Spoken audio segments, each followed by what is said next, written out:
आमतौर पे चाहे वो ग्राहक हो, चाहे वो सरकार हो, वो अ, जो बिल्डर्स हैं उनको बड़ी क्रिमिनल की दृष्टि से देखने की जरूरत करते हैं।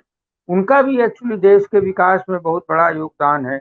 वे घर बना के लोगों को देते हैं, बहुत सारी चीजें मैनेज करते हैं। तो कंट्री के जो डेवलपमेंट में बिल्डर्स का बहुत बड़ा योगदान है। लेकिन जैसा सागर जी ने बोला, डाइवर्जन ऑफ फंड। अब जो डाइवर्जन ऑफ फंड है वो किसकी वजह से होता है? आप आप यहाँ पर जो राजनीतिज्ञ हैं, ये जो पिछला उत्तर प्रदेश का जो इलेक्शन लड़ा गया, तो उसमें ये बिल्डर्स ने, जो नोएडा के बिल्डर हैं, जरा ये भी जानकारी रखनी चाहिए कि उनसे कितने करोड़ रुपया, सैकड़ों करोड़ रुपया हर बिल्डर से चंदा लेकर विभिन्न पार्टियों, खासकर सत्तापधर पार्टी योगी जी ने कितनी उगाही की होगी, श्रीकांत शर्मा ने या दूसरे उनके फंडर्स ने। ये तो जांच में कभी आएगा ही नहीं। लेकिन ये बड़ा आसान सा है कि उन्होंने इतना बैंक से लोन लिया था और वो चुका नहीं पाया, इसलिए अब देखिए। और बात, आप अनिल अंबानी को, क्योंकि अनिल अंबानी गुजरात के हैं, तो उनको दिवालिया होने से बचा लिया जाता है।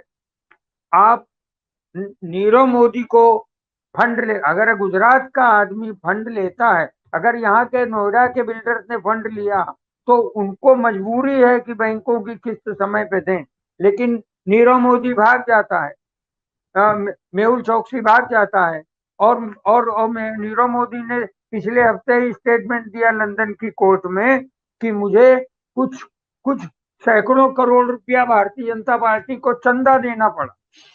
तो जहां जहां की हम बात कर रहे हैं बिल्डरों की समस्याओं में, ये अदृश्य समस्या है कि उनकी गर्दन कहां से राजनीतिज्ञों ने पकड़ रखी। ये बात ठीक है कि हम मीडिया के लोग हैं, हमारी प्राथमिकता जो है जनता है, जिनका पैसा लगा है, जो घर चाहते हैं। और हम जैसे लोग भी जो 30 साल पहले बंबई में आए, हमारा भी सपना एक निजी घर का था। तो जब निजी घर हुआ तो हमें भी नाचने जैसा लगा।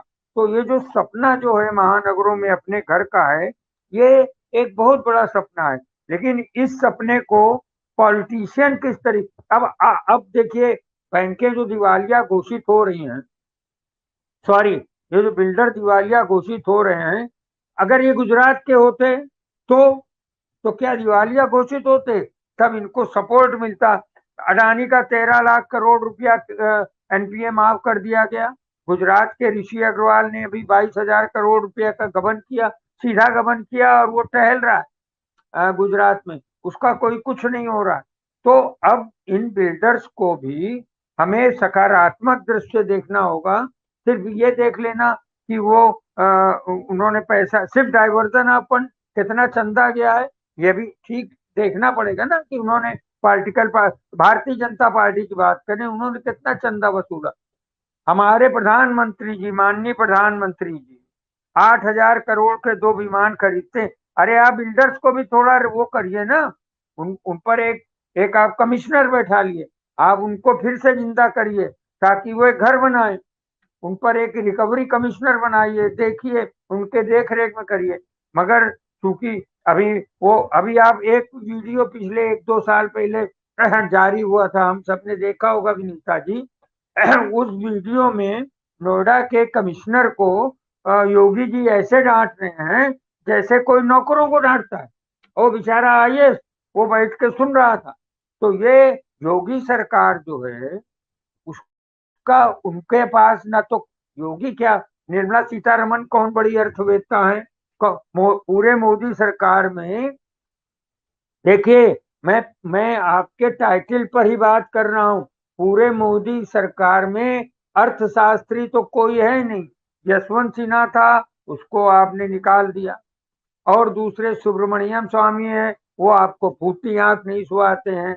निर्मला सीतारमन विदेश मंत्री थी, उनको आपने वित्त मंत्री बना के रखा है, उनको वित्त के विषय में कोई जानकारी नहीं है।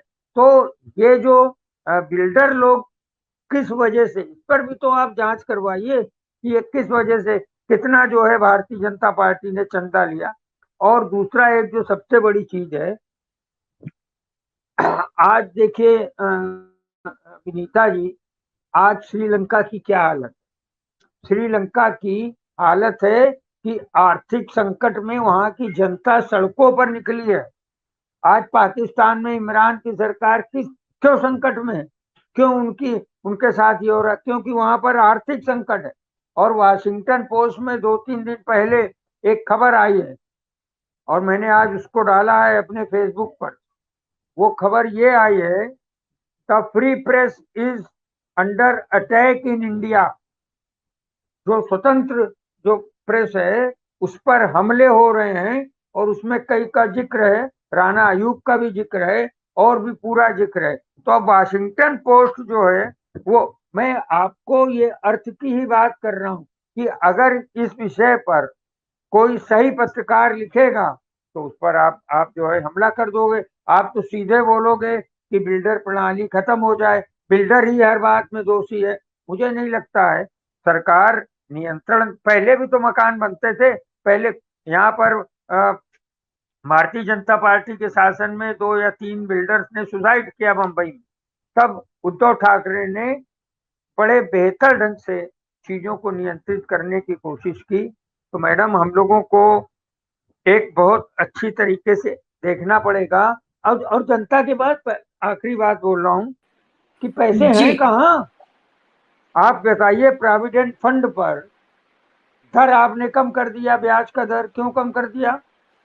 आपने ईंधन की कीमतें बढ़ा दी, रेलवे और बैंक बेच रहे हैं आप, यूक्रेन से लौटे हुए 22,000 छात्रों की फीस नहीं दे पा रहे हैं आप, है ना? और अ, जो अच्छा, सबसे बड़ी चीज है, जीएसटी का जो हिस्सा बनता है विनीता जी, वो आप दे नहीं रहे हैं स्टेट को, सब आप मार के बैठे हैं। ये नोएडा की जो समस्या है उसको हमको, नोएडा दो धार की तलवार पे खड़ा है। एक तो नोएडा दिल्ली का भी हिस्सा माना जाता है, और नोएडा उत्तर प्रदेश का भी हिस्सा माना जाता है। दोनों जगह भारतीय जनता पार्टी की सरकार। अब एक दूसरा दृश्य भी देखिए आप। डीआर सागर जी ज्यादा जानते हैं, वो टेक्निकल बातें, वकील भी हैं, कि डीआरटी कोर्ट होती है। डीआरटी कोर्ट में क्या होता है, मैंने मान लीजिए घर लिया, आप सब जानते हैं मगर मैं फिर से आपके श्रोताओं के लिए बोल रहा हूँ। मैंने घर लिया, मैंने 2 करोड़ या 1 करोड़ लोन लिया था, और मैं वो 1 करोड़ लोन की किस्त नहीं चुका पाया।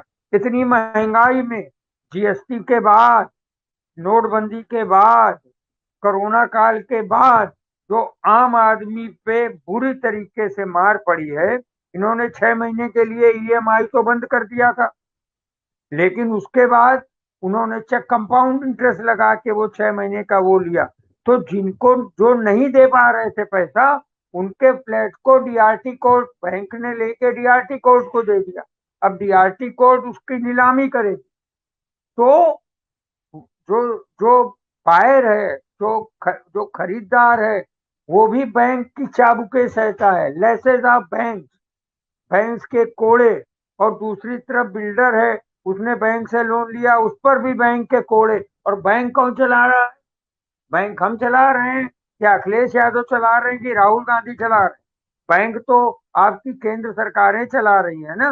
तो जब जब बैंक केंद्र सरकार, आप जो है बिल्डर को भी कोड़े मारते हो, आर्थिक पैसे लाओ। आप जो है बायर, कौन बायर है जो कैश दे के पैसे लेता है, कैश जाके पूरा फ्लैट खरीदता है, वो भी लोन लेता है, उस पर भी आप कोड़े चला रहे हो। तो पूरे जो है, अगर पूरा होल हम देखें सीन को, तो उसमें सबसे बड़ी गलती केंद्र सरकार की, वित्त मंत्रालय की है, जो बैंकों को गवर्न नहीं कर पा रहे हैं ठीक से। और बैंक के लोग क्या करते हैं, मैं आपको बोलूं, बैंक के लोग तो सबसे राजा हैं। वो बोलते हैं आपको कितना लोन चाहिए, कहने कि मुझे 90 लाख लोन चाहिए।